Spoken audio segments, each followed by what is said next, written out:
DNA. So let's start off just doing a little review of what happens a little more on the molecular level for DNA replication.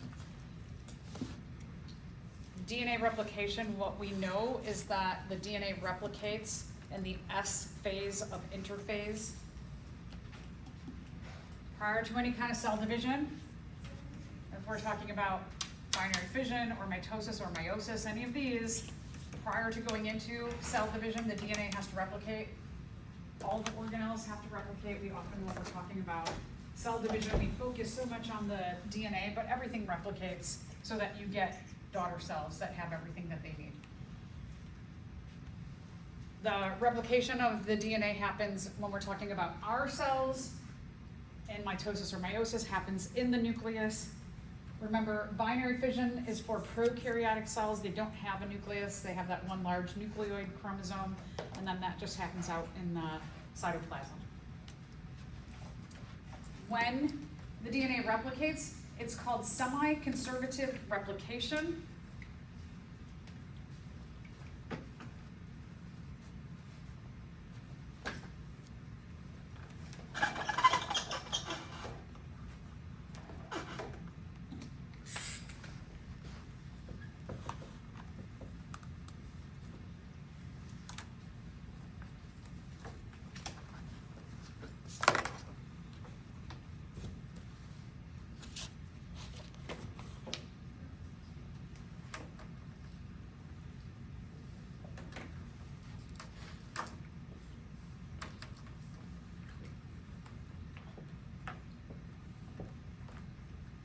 So, thinking about, you have 2 chromosomes of each kind.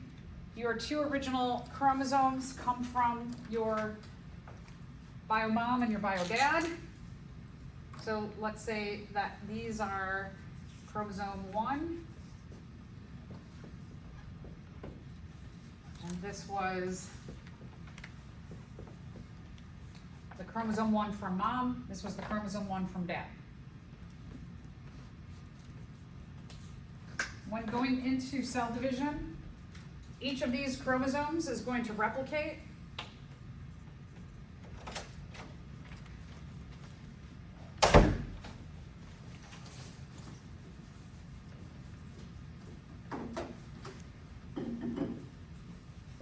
So each of your original homologous pair, they're going to replicate, and they're going to get a sister chromatid. So sister chromatids.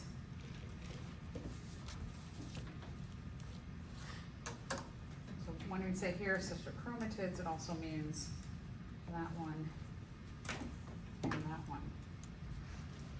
That you have your original chromosome with its sister chromatid, original chromosome with its sister chromatid. When they're connected, we call these chromatids. When they are apart and single, call them chromosomes. So it's called semi-conservative replication, because our original chromosomes are these. Again, what I circled here in red, boxed out in red, those are your original chromosomes. We conserve those, and then they get a new copy, the chromatids. Conserve the originals, but now you have half new chromosome or chromatids with them. So that's why it's called semi-conservative, because we are making, with our quote-unquote old strands or our original strands, you make new strands that go with them.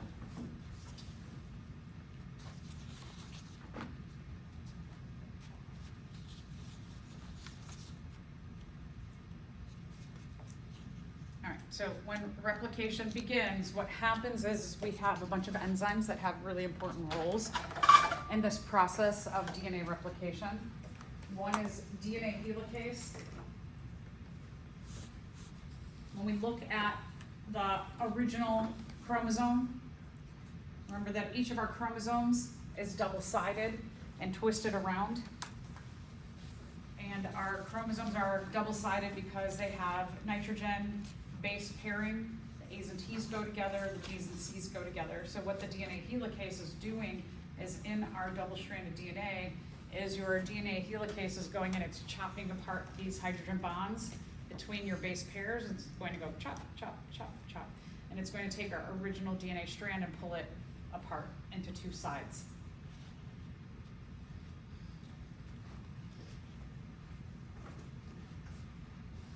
Then, after you have your double-stranded DNA is pulled apart into two single strands, you have another enzyme. It attaches to each of the new DNA single strands.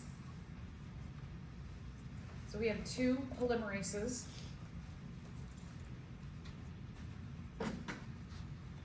Our DNA with our base pairs is like this. DNA helicase is going to go pop, pop, pop, pop, pull these apart.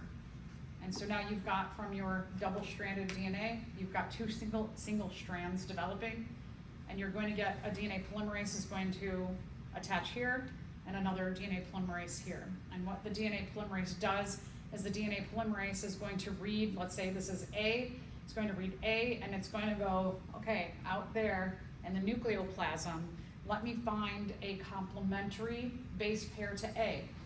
So the DNA polymerase is like, oh, T, I need a T, come here. It's going to call a T over, and it's going to connect an A with its base pair T. Now the DNA polymerase is going to go to the next one. And if it reads a C, it's going to go, hey, okay, I need a G. It's going to pull a G and add it onto this one. So we're going from our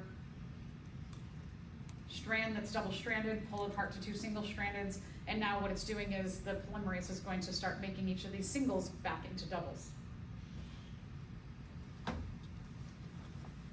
DNA ligase is going to glue the new nucleotides together.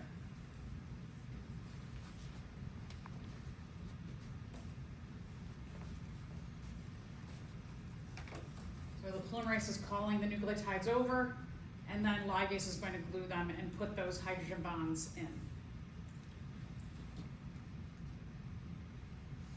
Each of our strands from our original parent, we pull them apart, we keep that old, original strand, and then we're adding on, the polymerase is adding on a new strand to each of them.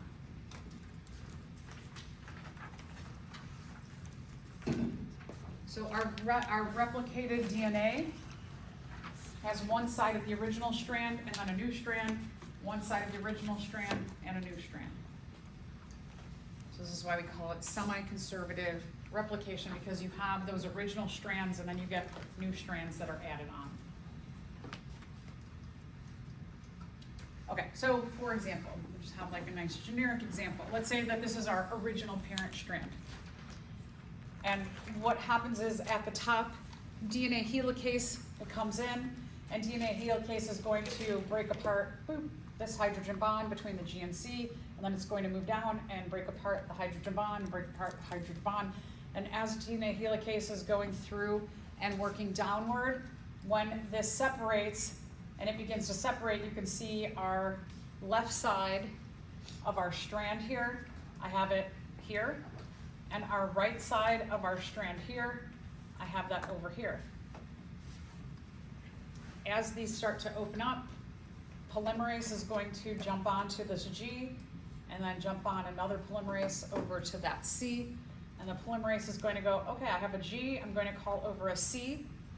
And then ligase is going to create a new hydrogen bond between the G and the C here. Same thing will be happening with this other strand here. Polymerase jumps on here, it's going to look around, it's going to say, I have a C, I'm going to call over a G, and then ligase will glue them together. And the polymerase will work nucleotide by nucleotide, adding on complementary new DNA bases to the original strand that was on the left here. And then on the strand of the right, the polymerase is going to read and go down, adding on new complementary bases to our original right-hand side of our DNA. This is what it really looks like. The whole strand of DNA does not open all at once, so that if you have your DNA, helicase doesn't come and just go chop, chop, chop and make two completely separate strands. It does this section by section, so that if you're starting down here, the helicase is coming in and it's starting to chop our DNA apart, and maybe, I don't know how quickly the polymerase and the ligase follow, but then soon after these separate, then the polymerases start to come on, and then the ligases come.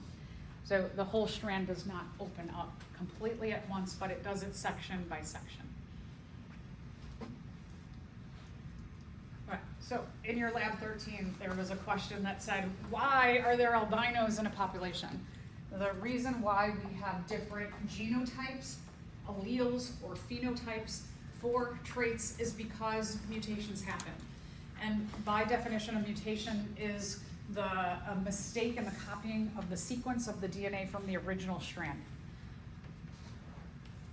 I think I've mentioned this before, that when DNA replication happens, it's a huge volume of information that gets copied really, really quickly. So like, if I had said to you all, oh, your notebook here, I need you to write out your notebook 4 times by Monday. And you're like, oh my gosh, that's a lot of work, right? You've got other things going on. Even though you would try really hard to make no mistakes, do you think you would make a lot of mistakes? Right, you don't intentionally, you're not like, I've got to copy this thing, I'm going to intentionally make all these mistakes. It's the same thing in the cell. When the cell is copying this volume of genetic information, it is not intentionally making mistakes, it's doing its best. Polymerase is doing its best to call over the right ones. Sometimes mistakes happen, and that's what we call a mutation. The thing about mutations is that mutations are most significant when the mutations happen in meiosis. So that if you have a heart cell, and during mitosis, if that new heart cell that is replicated has some mutations in it, and it codes for a non-functioning heart cell. So 1 out of, let's say, 1 million of your heart cells doesn't function. Can the rest of those heart cells make up for this one non-functioning heart cell? Yes. Right, your heart, once in a while, you'll have a cell that's non-functional that's made, and it's usually in our somatic cells or our body cells, it's usually not that big of a deal because you've got a lot of other cells that can compensate. However, when a sperm or an oocyte or egg is made, if you have a mutation, that results into the genotype and phenotype of the offspring. And so that's where it can be more significant. So when it applies to creation of the gametes and you have mutations, that's where it becomes a lot more serious.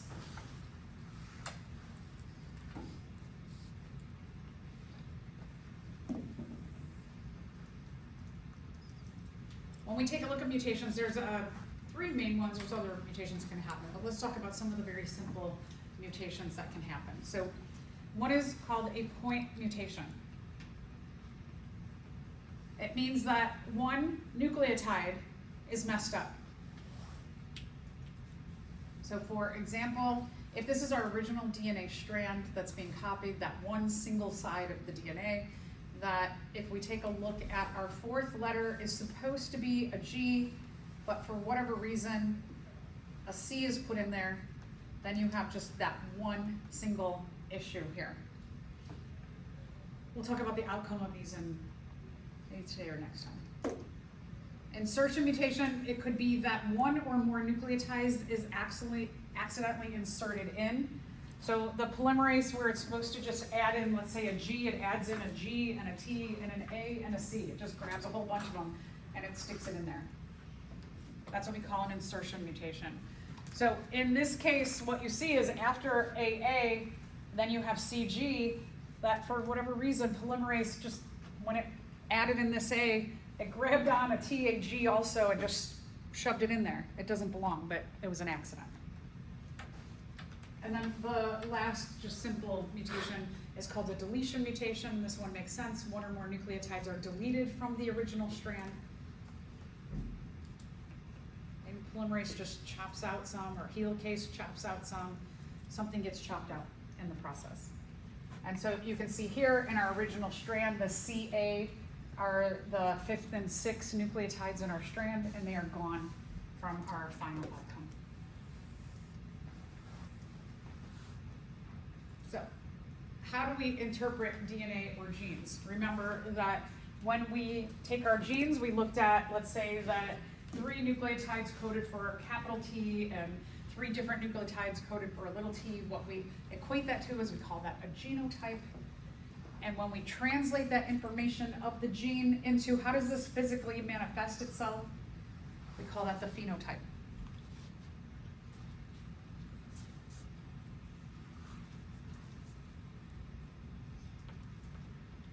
Protein synthesis, where does this occur? Where does it happen? On the ribosomes. Good, good. Protein synthesis is letter C. It happens on the ribosomes outside of the nucleus. So DNA is replicated in the nucleus, but the synthesis of the proteins happens outside of the nucleus. So that information in that original DNA strand, it has to be translated and made somewhere outside of the nucleus.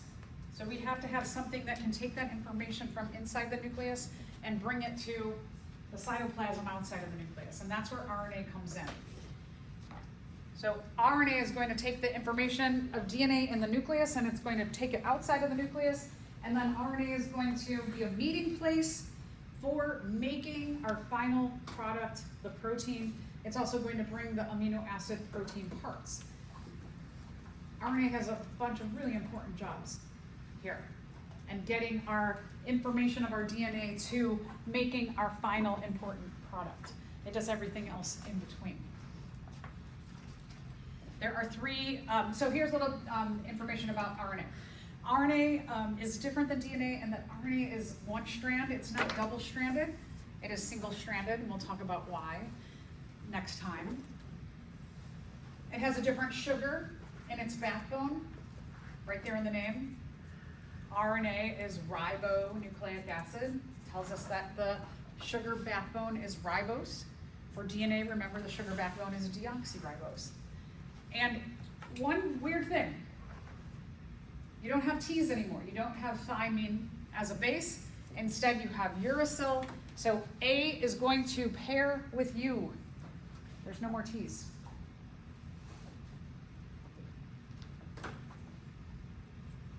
There's 3 different kinds of RNA because there's a lot of work to be done.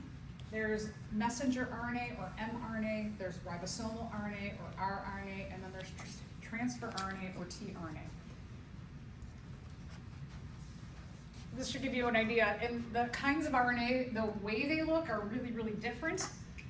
Is that your messenger RNA up here, it looks a little bit like DNA. It is single-stranded though. It is made up of nucleotides in a chain. Your rRNA are part of other proteins that make up the ribosome itself. So rRNA is part of the ribosome, the meeting place for the information of mRNA to be made into amino acids in a chain. And then our third kind of RNA is tRNA, and our tRNA has a little tiny nucleotide sequence, and then it has a protein that has an amino acid attached to it. So it helps, this one helps to bring the parts over to the original DNA strand at the ribosome. So here's our different kinds of RNA and what they do. All 3 of these RNAs are really important in translating the information from our original DNA sequence in the nucleus into that final outcome, which is an amino acid sequence. In a sequence, our amino acids make up our proteins. Amino acids are the monomers of the protein polymer.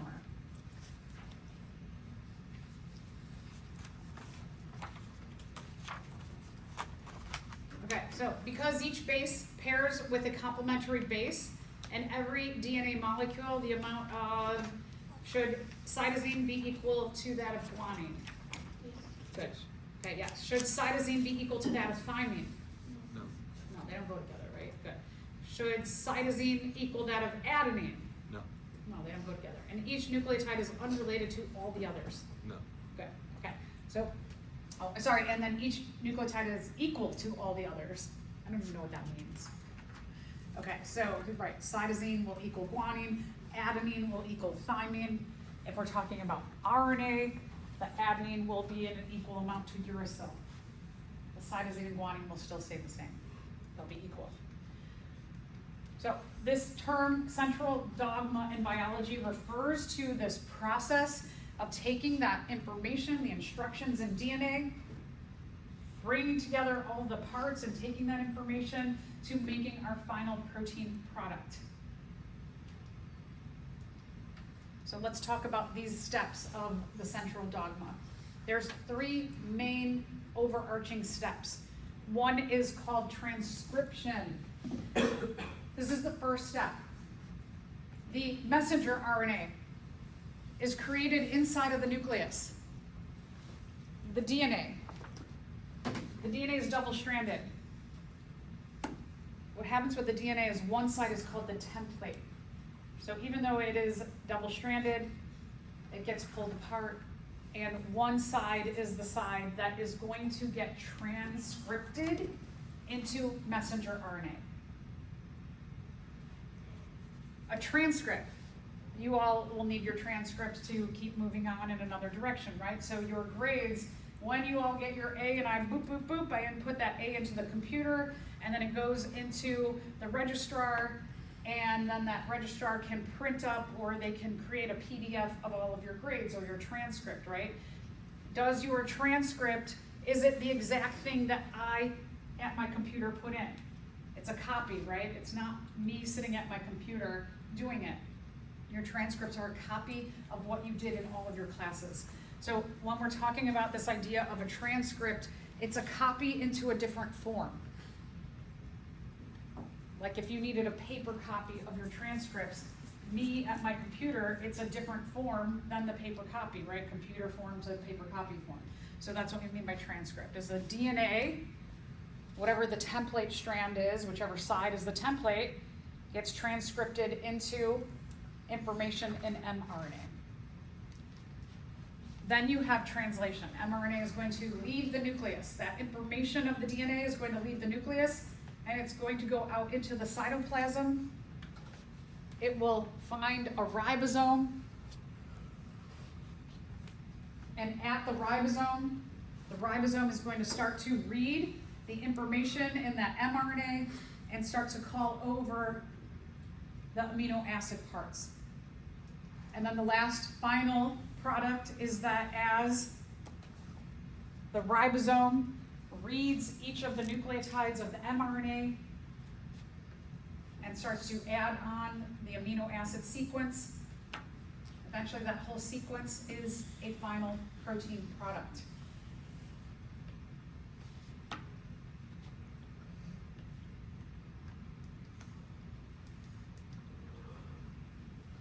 So let's also remember this. We started out with the DNA. RNA helped to make this final protein product. What biomolecule group does DNA belong to? Nucleic acids. Right, nucleic acids. DNA is a nucleic acid. A protein is a totally different biomolecule group, right? Yes. So here you're taking that information in the DNA that is one class of biomolecules and you are translating it into a totally different class of biomolecule. So you have basically like a translation of languages. The DNA language of nucleotides into the protein language of amino acids. Is that the RNA in the middle is going to translate that information, make a transcript, and bring all the parts together. Remember again, that when we're taking and going from DNA into RNA, we do not use T's anymore. Our complement to adenine is now uracil. So today in lab, you're going to go through this central dogma process where you're going to take DNA and then you're going to make a transcript into RNA, and then you're going to create the final protein product.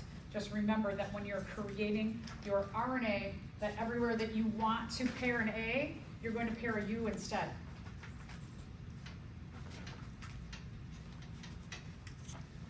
All right, so let's do a little practice. It'll help with lab today. So let's say that this is our original DNA strand. So what I want you all to do, is I want you all to sit down at your place that you're writing, And I want you to write out what's the complement. So you're thinking about this strand in terms of complements. So go A complements T. T complements A. This is DNA, right? So we're making our other DNA strand. We're going DNA to DNA. So just think in terms of complements. What pairs with what?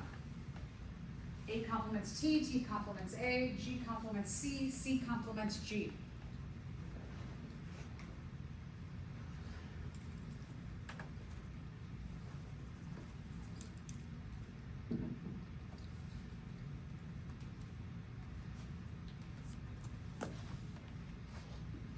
So as we're doing this chapter and also this lab, you want to make sure that your brain is thinking about what pairs with or complements what.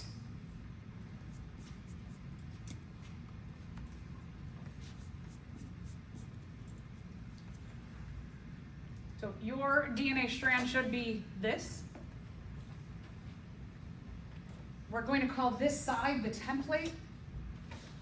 This is going to be the side of the DNA that is going to get the mRNA transcript.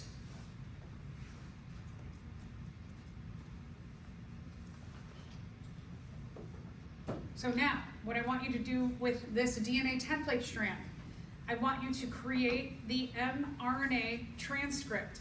Remember again, you are thinking in terms of this complements that. So T, let's look at this. T complements what? T complements A. A complements U. Okay, so not a T.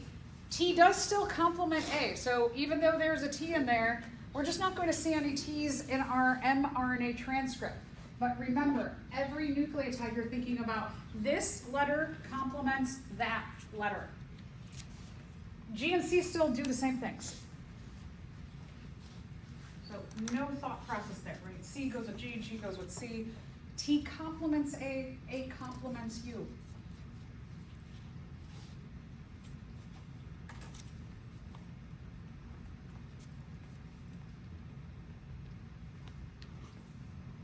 So your complementary mRNA strand should be A, U, G, C, G, C, U, G, C, A, U, U, A, G. That should be your complementary mRNA strand. Okay, so now the last step in the process, well, the next step, I should say. Next step in the process, let's make a complementary tRNA strand. We call this the anti-codon. So go ahead now and take your mRNA, and remember you're thinking in terms of complements. So to start off, A complements U, U complements A, G complements C, C complements G. So go ahead and make your tRNA anti-codon complementary strand to your mRNA strand.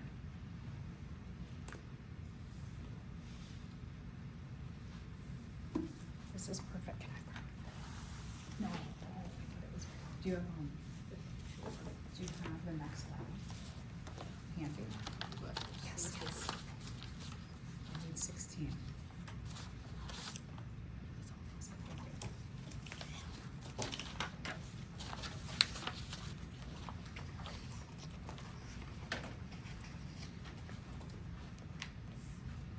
Okay, so your tRNA strand, I'll read it out loud, should be U, A, C, G, C, G, A, C, G, U, U, A, U, C. Okay, now, even though we made a complementary strand to our messenger RNA, here's the thing about tRNA. tRNA, it works in groups of 3, what we call anticodons. The mRNA works in 3, what we call codons. So we're reading them in groups of 3, whether we're looking at our mRNA or our tRNA. tRNA, however, each 3, what we call anticodons, they have a little backpack on them that has a specific amino acid that is called for by the complementary codon. tRNA is going to carry the appropriate amino acids to the mRNA. The mRNA has the original instructions from the DNA. So this is why we call the mRNA the codons, because they code for what the DNA originally said. The tRNA are called anticodons because all they're doing is bringing over the amino acid to the mRNA. So in this process, this is super duper key to remember, that we're going to take our mRNA strand and we're going to go every 3 nucleotides and we are going to look up our mRNA. Every 3 nucleotides are codons into a coding table. So if you all will please take out your Lab 16 and look at page 161. You'll have this coding table in front of you.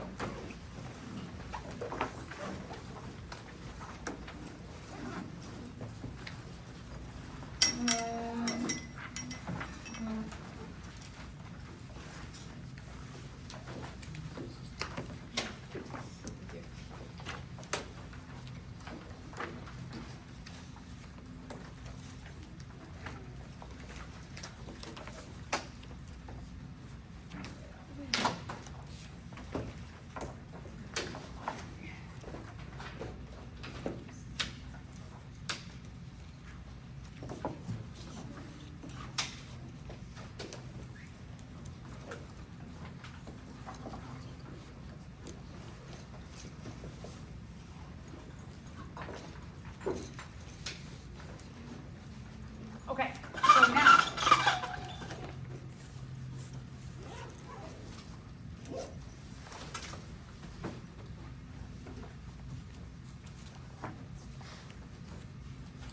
what we're looking at is our mRNA. I just rewrote our mRNA right here. I wrote it up over there. So we are going to use our mRNA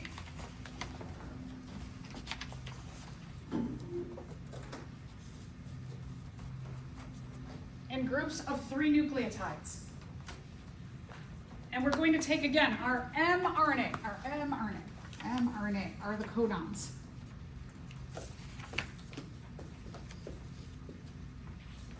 Codons code for the amino acids called for by our original DNA instructions. So now, on your page that we open to in Lab 16, what I want you to do, tell me, look up the codon AUG and tell me what does that code for? What amino acid? So look in your table for AUG. Methionine? Yeah, weird words, right? Methionine. Oh, Yeah, I know. They're okay. So AUG codes for methionine. Weird word. AUG is what we call a start codon. When we have a strand of our codons, they are almost always going to start with an AUG. And what that AUG says is that we're going to start the production of a protein right here. So when people who work in genomics and they're looking for genes, is what they're looking for is they're looking for DNA that was they're looking at the DNA, they're looking for, in the DNA, they're looking for TAC. Because TAC has the complementary AUG mRNA, and TAC gets translated into a start codon. So TAC says, we have a gene and it's starting right here. So that's why we know where all of our genes are in the human genome, because you've got that TAC in the DNA code. Well, what do those genes mean? Well, it's for you to figure out, right? So people are figuring that out. Okay, so methionine, AUG. What is CGC? Look in your table, find CGC. I know, do your best to pronunciate these. Enunciate, whatever the word is. Arginine, yeah, I know. A-R-G-E-N-I-N, something like that, right? So arginine. I'm sorry if I missed one. Okay, so then let's look up UGC. What's UGC? cysteine, yeah. Something like that, cysteine. It starts with a C. What it? Oh, C? Yeah, it starts with a C. C-Y-S? Close? Yeah. Okay, cysteine, and then, what's AAU? Asparagine. Oh, gosh. Okay, I'm gonna write it really small because I'm totally butchering the spelling. Asparagine, and then what's UAG? It just says stop. That's a stop. It says, we're done.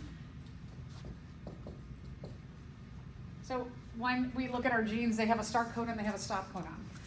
When we're practicing in lab today, they're not always the things you're translating. We might just look at just little pieces. So they might not always start with an AUG and end with a stop codon. But just know that when we're looking at actual DNA in our full genome, that you would have a start and a stop codon. Okay, so remember. In your table, you are looking up the mRNA, not the tRNA.